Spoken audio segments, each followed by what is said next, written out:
घर्षण.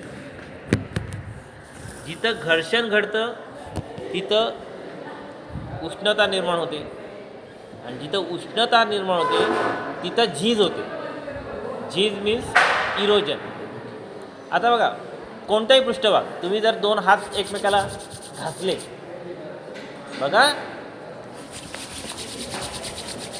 उष्णता निर्माण झाली, झीज झाली. नाही, झीज नाही, उष्णता निर्माण झाली. झीज नाही झाली. त्याला माती गेली तरी थोडीशी झीज झाली, पण आपले स्वच्छ हात आहेत तरी उष्णता निर्माण होईल. झीज झाली का? नाही. मग मी असं म्हणतो, अरे आता तर मी असं विधान केलं की झीज झाली तर आपण घर्षण म्हणतो. उष्णता म्हणजे हीट आणि इरोजन ह्यांचं रिलेशन काय आहे की झीज होण्या इतपत उष्णता निर्माण झाली तरच झीज होणार. नुसता टायर चालला आहे, शिक्का उमटणार नाही, टायर घासणार नाही, पण मी ब्रेक दाबला आणि कचकन एकदम गाडी गेली, आहे की नाही, घासत. म्हणजे ब्रेक दाबला आहे पण त्या गाडीने किंवा त्या चाकाने स्पीड पकडला आहे, त्याच्यामुळे टायर गोल न फिरता, आधी गोल फिरत होता, टायर गोल न फिरता तो असा गेला. इथे काय आली, जी टायर जो आहे हा रनिंगमध्ये असतो त्यावेळेस त्याचा जमिनीला असलेला पृष्ठभाग हा एवढाच असतो. तिथं उष्णता निर्माण होते ना होते तेव्हा तो पुढे जाईल, आहे की नाही. त्याच्यामुळे तिथे घर्षण कमी आहे. पण टायर स्टॉप झाला आहे, हा जागा एवढी टायरची जागा जी जमिनीला चिकटले आणि ती 5 फूट घासत गेली, तर बघा तेवढा वेळ आणि तेवढा एरिया, ह्याच्यामुळे काय होईल, तिथे तुम्हाला झीज होईल. म्हणजे फ्रिक्शनने उष्णता निर्माण होते आणि ती उष्णता त्या मटेरियलची झीज होईपर्यंत मिळाली की त्या मटेरियलची झीज होते. Is that clear? समजतंय? म्हणजे घर्षणासाठी 2 पृष्ठभाग महत्त्वाचे आहेत. एक तर बघा की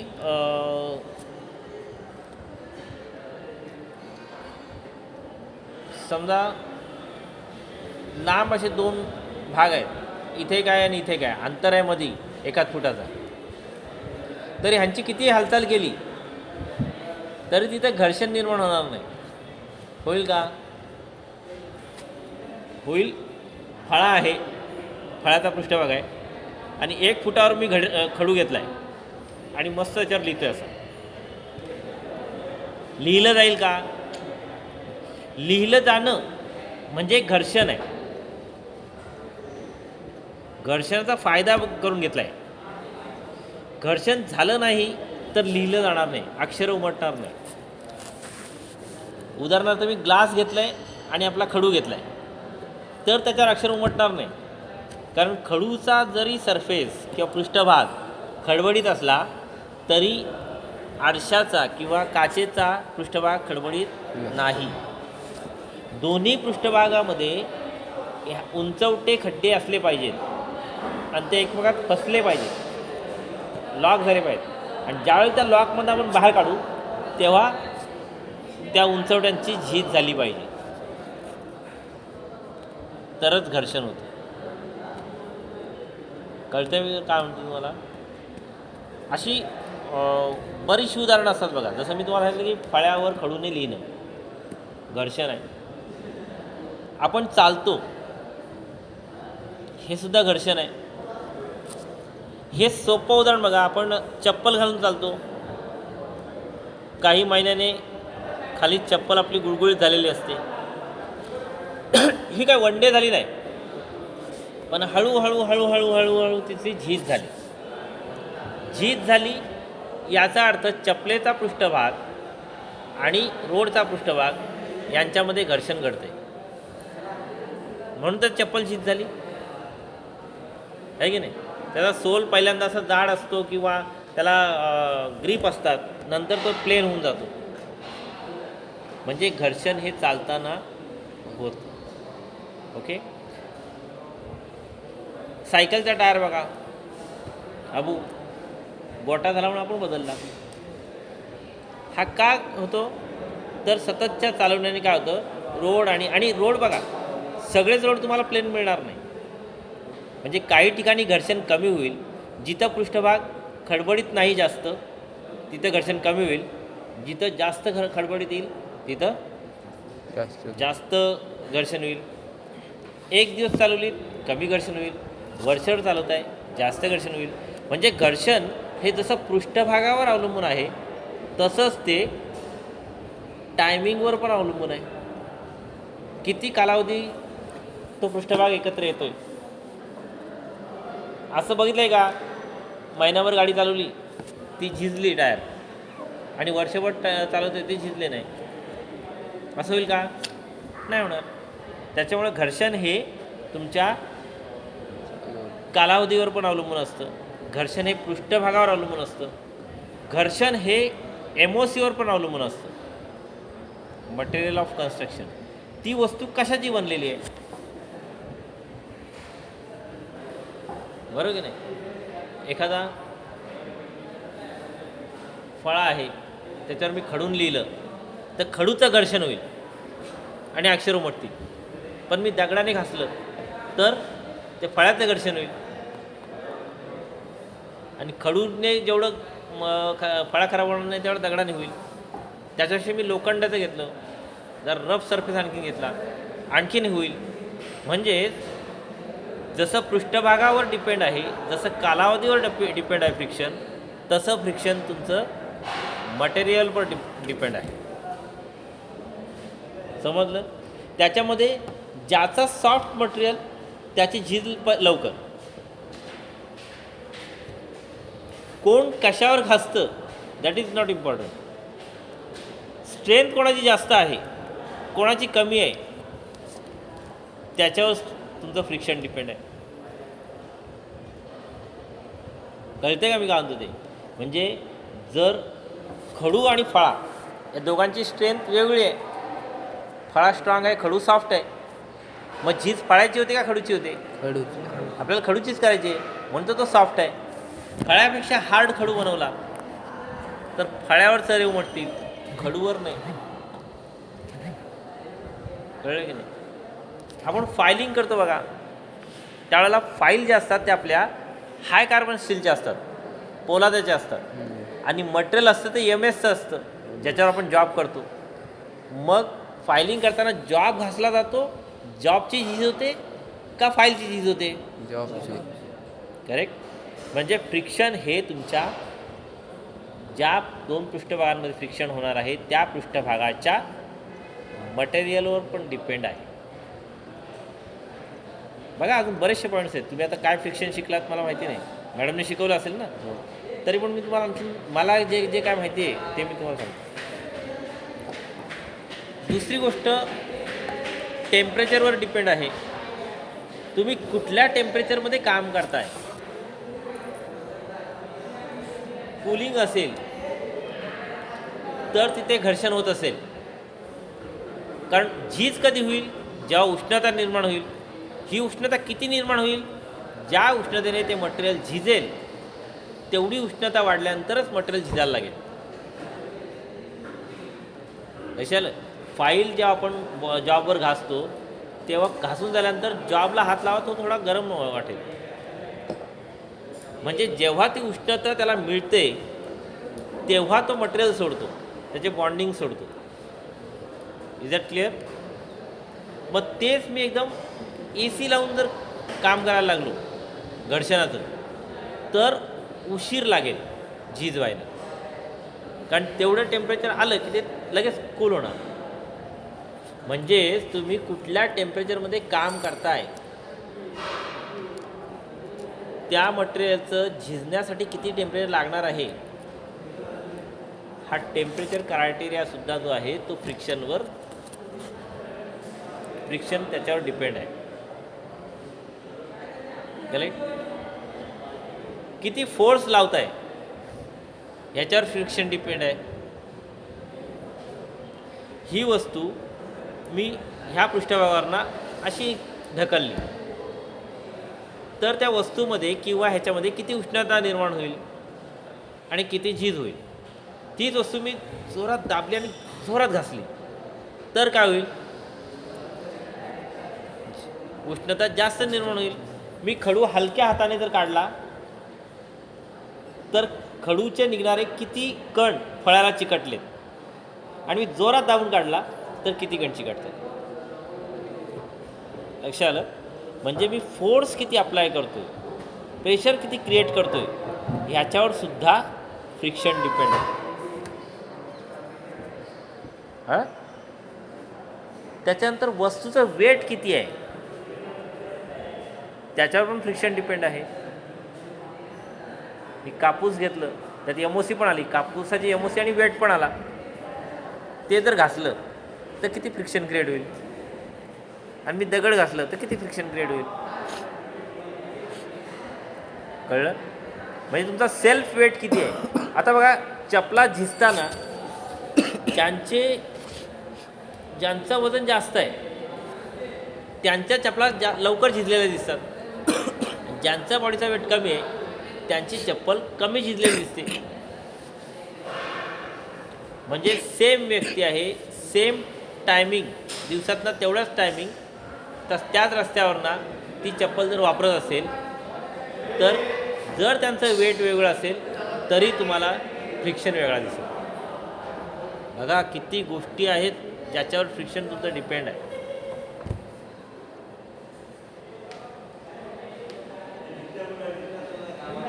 चढण आहे का उतरण आहे याच्यावर फ्रिक्शन डिपेंड आहे. स्लोप किती आहे, स्ट्रेट आहे, इन्क्लाइंड आहे का खालच्या बाजूला स्लोप आहे, याच्यावर फ्रिक्शन डिपेंड आहे. स्पीड किती आहे याच्यावर फ्रिक्शन डिपेंड आहे. अजून काय, प्रत्येक गोष्टीवर फ्रिक्शन डिपेंड आहे.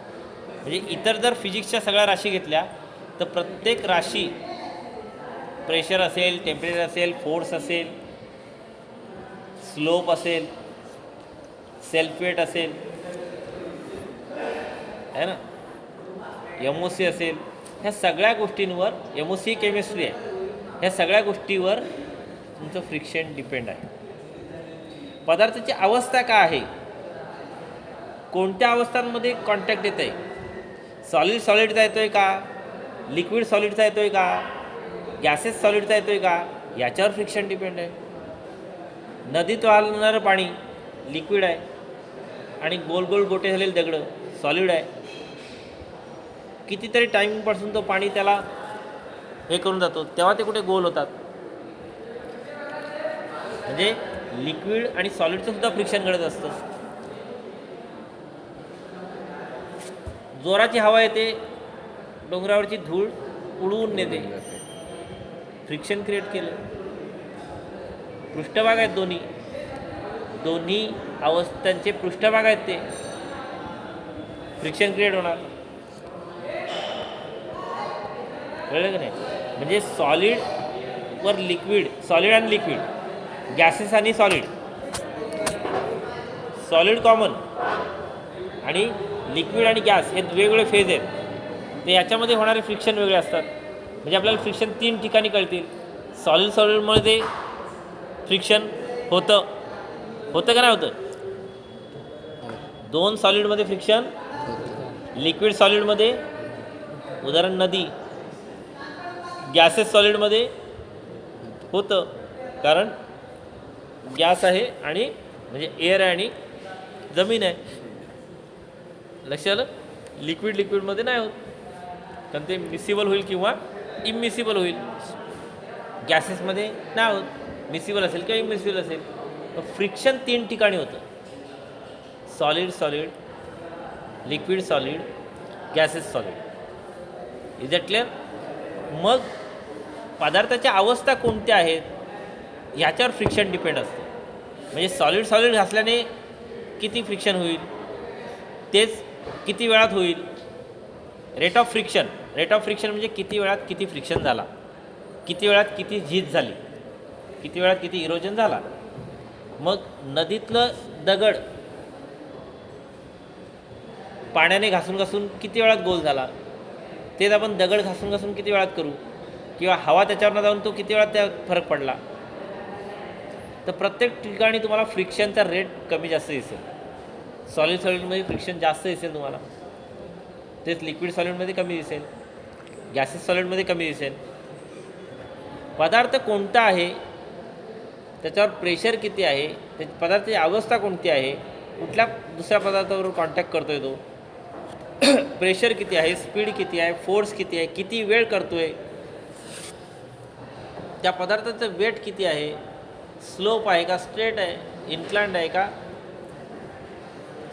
इन्क्लाइंड आणि डिक्लाइन असे आहेत स्लोप. ह्या सगळ्या गोष्टीवर तुमचा फ्रिक्शन काम करतं. अजून एक फ्रिक्शनवर काम करणार आहे तो म्हणजे ग्रॅव्हिटेशनल फोर्स. गुरुत्वीय बल हा सर्वात मेन आहे जो फ्रिक्शनवर काम करतो. गुरुत्वीय बल नसता हे ठेवलंय, हा पण चाललाय, हा पण चाललाय, सगळे मस्त फिरतात, घर्षण होईल का? जेव्हा अपोजिट फोर्स लागतो तो जेवढा लागेल तेवढं घर्षण जास्त होईल. समजते मी काढतो. जर मी एखादा पदार्थ घेतलाय, हातात पकडलाय आणि दुसरा पदार्थ त्याच्यावरनं घासतोय, तर काय होईल? फ्रिक्शन क्रिएट होईल. पण एक पदार्थ फक्त मी असा हातात ठेवलाय आणि मी त्याच्यावरनं असं घासायला लागलो, तर दोन्ही पदार्थ मुवमेंटमध्ये आल्यानंतर फ्रिक्शन कमी होतं. एक पदार्थाचा पृष्ठभाग जर फिक्स असेल, रिजिड असेल आणि दुसरा मुवमेंटमध्ये येत असेल तर फ्रिक्शन जास्त होतं. म्हणजे पदार्थाची स्टेज काय आहे त्याच्यावर पण डिपेंड आहे. जेव्हा तो रिजिड स्टेजमध्ये असतो, फिक्स स्टेजमध्ये असतो, त्यावेळेला 100% ग्रॅव्हिटेशनल फोर्स त्याला लागलेला असतो. करेक्ट. आणि ज्यावेळेला 100% ग्रॅव्हिटेशनल फोर्स त्याच्यावर काम करतो त्यावेळेला पदार्थाची झीज जास्त होते. म्हणजे झीज जास्त होते म्हणजे तिथे उष्णता जास्त निर्माण झाली, उष्णता जास्त निर्माण झाली म्हणजे तिथं फ्रिक्शन घडलं. समजतंय का नाही?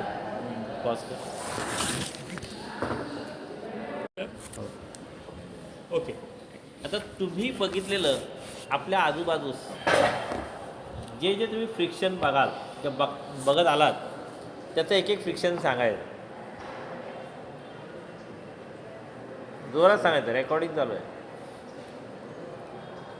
गाडीचा टायर. गाडीचा टायर एकटाच फ्रिक्शन करीत नाही, आणि हां रोड. दोन दोन सांगायचे ना, जोडी असते ती. आपण पृष्ठभाग म्हटलंय, गाडीचा टायर. बरं एक लक्षात घ्या, गाडीचा टायर आणि रोड सगळ्या गाड्या संपल्या. हां, तो हॉन्डा सांगाल, सुझुकी सांगाल, सायकल सांगाल, मोटरसायकल, गाडीचा टायर आणि त्याच्यात सगळ्या गाड्या आल्यात. Let me clear. मग तिथं गेल्यानंतर परत दुसरी गाडी कोणतरी काढते. प्रेशर कुकर शिट्टी, तिथे फ्रिक्शन कुठे होते? कुकरची सिटी झाली, प्रेशर बाहेर पडला, त्याने फ्रिक्शन कोणाशी केलं? फ्रिक्शन आपल्याला दिसलं पाहिजे. घड्याळाचे काटे आणि तिथे फ्रिक्शन होतं, फिरतंय नाही म्हणून फ्रिक्शन. मला इथं मला झीज दिसते, इथं झिजलेलं.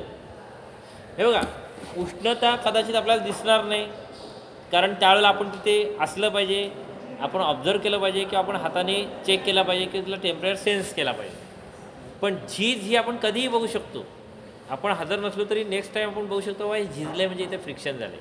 असं डोमेस्टिक लाईफमध्ये तुमच्या आजूबाजूला वावरताना तुम्हाला कुठं असं झिजलेली गोष्ट दिसलेली आहे किंवा इथे फ्रिक्शन घडते?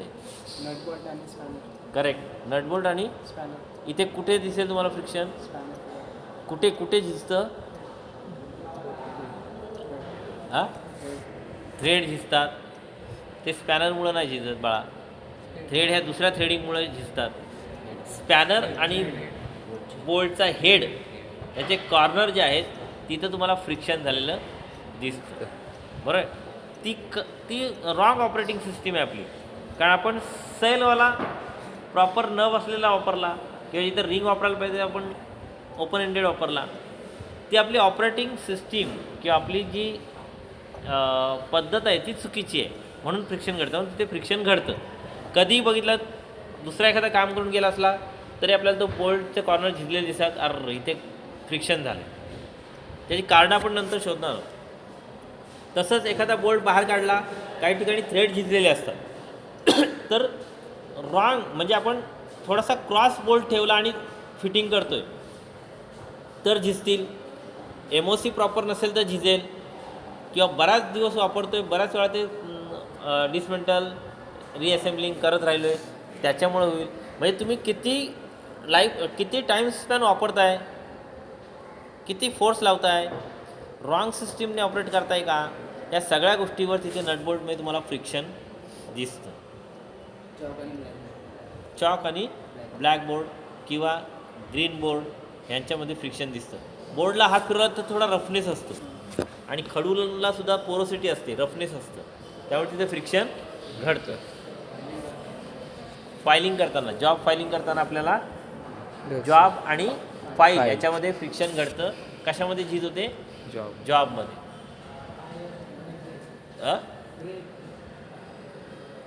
ब्रेक आणि करेक्ट.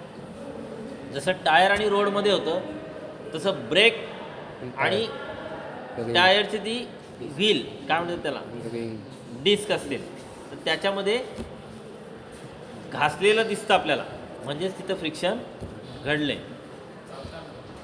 चालताना काय झाला, काटा रुतला. कशाची? पायाची, चपलेची. अनवाणी चाललात तरी पायाची झीज होते, पायाच्या सालट्या जातात. किंवा चपलेने बुटांनी चाललं तर चपला बुटांची झीज होत राहते. करेक्ट. भांडी घासताना जो भांड्यांना लेअर असतो, जे लोक रूमवर राहतात आणि घासतात भांडी त्यांनाही माहिती आहे. तर भांडी चकाचक का होतात, तर फ्रिक्शन काम करतं इथे. करेक्ट. दोन फांद्या घासून घासून जे साल निघते किंवा फारचे चान्सेस असतात, ठिणगी उडू शकते. तर बघा आणखीन एक इथं गंमत काय आहे की घर्षणाने उष्णता निर्माण होते, झीज होते, तसं स्पार्क पण क्रिएट होतो, लाईट पण क्रिएट होते. म्हणजे बघा आणखीन दोन मुद्दे याच्यात कळले आपल्याला. घर्षणाने उष्णता निर्माण होईल, पहिला स्पार्क तयार होईल, लाईट स्पार्क झाली तर आपल्याला लाईट दिसेल. ओके. त्याच्यानंतर उष्णता निर्माण होईल आणि झीज होईल. हे दोन नवीन पॉईंट इथनं आपल्याला मिळाले. Got it. हे पॉईंट आपण त्याच्यात लिहायचे आहेत. मग फ्रिक्शनने काय काय मिळतं, तर फ्रिक्शनने उष्णता, स्पार्कला काय मराठीत म्हणणार आपण, ठिणगी. म्हणजे ठिणगी, उष्णता, लाईट, प्रकाश आणि झीज ह्या गोष्टी आपल्याला फ्रिक्शनमधनं मिळतात. करेक्ट. काडी आणि माचीस बॉक्सचा पट्टा टिपक्यांचा फ्रिक्शन क्रिएट करतं, म्हणून काय लागते, फायर. इथे बघा, इथे हा मुद्दा मागचा क्लिअर होतो. ठिणगी, उष्णता, लाईट, झीज होते ना त्याची, आणि मग ह्या सगळ्यांचा मिळून फायर होते. फायर पण लिहा तिथे, आहे की नाही. घर्षणाने फायर पण लागते. पेनची निक आणि पेज. हां, पेन्सिल आणि पेज ही सुद्धा झीज झाल्यामुळे लिखाण होतं. ग्राइंडर आणि जॉब. Very good. ग्राइंडर आणि टूल किंवा जॉब, ग्राइंडरवर आपण हे केलं तर झीज होते. ह्याचं नाही जॉब कटिंग करताना. करेक्ट. जसं फाईल आणि जॉब आहे तसा हेक्सॉ आणि जॉ आहे, हे सुद्धा घर्षण आहे. हॅमर आणि चूक याच्यात घर्षण होणार आहे का, होईल. पण ॲक्च्युली ते घर्षण आणि इम्पॅक्ट ह्या दोन अलग गोष्टी आहेत. कशाला सतत ह्यांच्याने आपण झीज होणार, पण घर्षणाचा सोपा शब्द आहे घासणे, आहे की नाही. आपण खील ठेवून असं नाही करत, आहे ना. नॉर्मली इम्पॅक्ट आहे तो, त्याच्यामुळं थोडासा त्याला आपण काय करूया, बाजूला ठेवूया हॅमरच्या कामाला, कारण तो इम्पॅक्टमध्ये मोडतो. ड्रिलिंग पण नाही, ड्रिलिंग आहे तो कटिंगमध्ये जाईल, पण ड्रिल करून गोल करताना घर्षण होतं ना. हां पण घासतोच आहे ना, घर्षणमध्ये येऊ शकतं. ब्रेक ब्रेक आणि सायकलचा ब्रेक आणि टायर. बरोबर आहे. आपण कुठे गेला तर बाहेर गेला तर तो डबल झाला ना.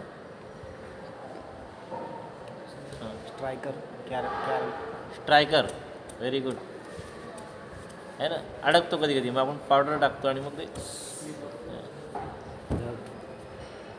काय ढगांचं घर्षण इथे. अरे हो, मग इथे साऊंड पण क्रिएट झाला ना. हो. वा वा वा. म्हणजे जसं फांद्यांमध्ये पण साऊंड क्रिएट होतो, जॉब घासताना साऊंड क्रिएट होतो.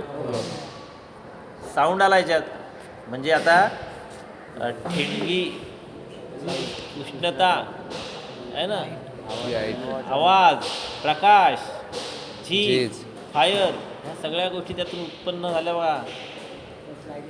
हे मला माहिती नाही, पण हे मी शिकलो की नाही आता तुमच्याकडे. म्हणजे मला माहिती आहे, पण आत्ता मी सांगत नव्हतो आणि तुमच्याकडनं आलं ना ते. म्हणजे हे महत्त्वाचं आहे. स्लायडिंगची खिडकी, त्याने काय होतं, झीज होते. कधी ते खिडक्यांना बघितलं तर कडेला वगैरे असं कलर निघतो.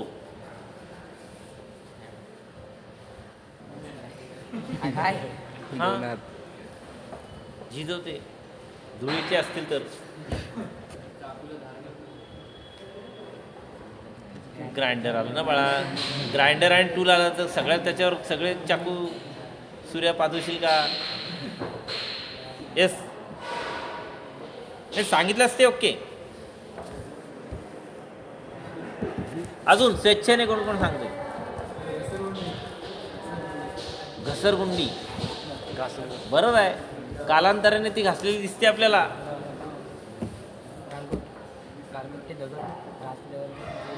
हां, गाळगोड गाळगोड,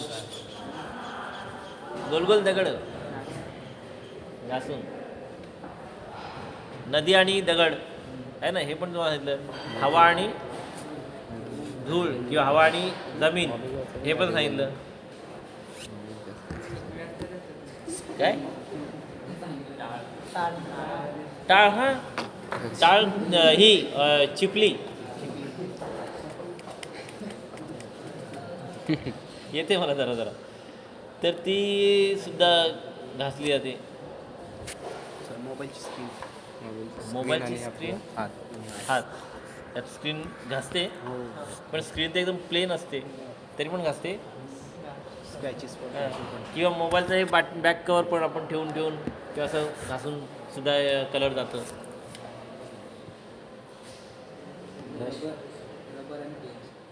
रबर आणि पेज, हो घर्षण आहे म्हणून तर ते पुसलं जातं. बरोबर आहे. ब्रश आणि दात, तो इम्पॅक्ट होतो. हे काय, इम्पॅक्ट आणि घर्षण याच्यात गल्लत करू नका. इम्पॅक्टने सुद्धा झीज होत असेल, तुकडे पडत असतील किंवा हे असेल, पण आपण आत्ता काय करतो की दोन पृष्ठभाग हे घासले जातात. लक्षात आलं. म्हणजे काहीतरी एक मिनिमम टायमिंग दोघांच्या पृष्ठभागामध्ये आला पाहिजे. मायक्रो सेकंदामध्ये आपण बॉलला मारलं आहे ना. हां, तो बॉल तुमचा बऱ्याच वेळा वापरून, मग त्याला बरेचसे कारणं असेल. सतत जमिनीवरनं ग्राउंडवरनं घासत जाणं, त्याच्यामुळे त्याचे ते वरचं आवरण जातं, गोल होत असतो. घर्षण तिथं पण होतं, पण इम्पॅक्टमुळं नाही. हां, मग त्याच्यात बरीचशी कारणं असतील. ग्राउंडमुळं असेल, बॅटमुळं असेल, किंवा सतत हातात आपण कॅच घेतल्यामुळं असेल, टप्प्यांमुळं असेल. बऱ्याचशा कारणांमुळे आपल्याला त्या बॉलमध्ये घर्षण जाणवतं. अजून झाडू आणि लादी. ओके, जरी पाणी टाकून आपण चकाचक किंवा होतं आपला कपड्यांचा बोळा किंवा काय ह्याच्या पण घासतो. लोखंड आणि पाणी. लोखंड आणि पाणीमध्ये काय कसं घर्षण होतं? गंज लढतो त्याला. तो करोजन. करोजन आणि इरोजनमध्ये फरक आहे. करोजन होऊन तो करोजन निघून जाऊन त्याची हे कमी कमी होणं ते झालं करोजनमध्ये. आपण इरोजन बघतोय. फ्रिक्शनचा रिझल्ट काय आहे तर इरोजन आहे, नॉट अ करोजन. लक्षात आलं? झीज, इरोजन मीन्स झीज आणि करोजन मीन्स गंज. जिथं झीज झाली तिथं फ्रिक्शन घडला. अजून बॅट आणि जमीन बॅटसारखी टिकून टिकून घेत होते बॅटची. बॅटची झीज होते. Sir bearing correct. बेरिंग आणि शाफ्ट. बेरिंग आणि शाफ्ट. शाफ्ट किंवा हब, जो बेरिंगच्या आतमध्ये असतो तो शाफ्ट आणि बेरिंग ज्याच्यात बसवले असते तो हब. तर हबमध्ये पण झीज होऊ शकते किंवा शाफ्टमध्ये होऊ शकते किंवा बेरिंगच्या आतल्या इनर डायामध्ये पण झीज होऊ शकते. तर बेरिंग आणि हब किंवा शाफ्टमध्ये आपल्याला फ्रिक्शन जाणवतं. Sharpener pencil. शॉर्पनर आणि पेन्सिल ते कटिंग टूल आहे बाळा. तिथे कट होते, चाकू किंवा ह्याच्याने कटिंग होतं. त्याच्याने झीज, लक्षात घ्या, कटिंग आणि झिजिंग. झिजिंग कटिंग अँड झिजिंग हे दे आर डिफरंट थिंग. जिथं आपण घासणारी वस्तू आहे ह्या गोष्टींकडे लक्ष देऊया. टेबल आणि ड्रावर. टेबल आणि ड्रावर. टेबल आणि ड्रावर. ड्रावर. हे कलर निघून जाणं म्हणजे मटेरियलच जायला पाहिजे असं नाही. कलर जरी निघून गेलं तरी ते घासतंय, फ्रिक्शन होते.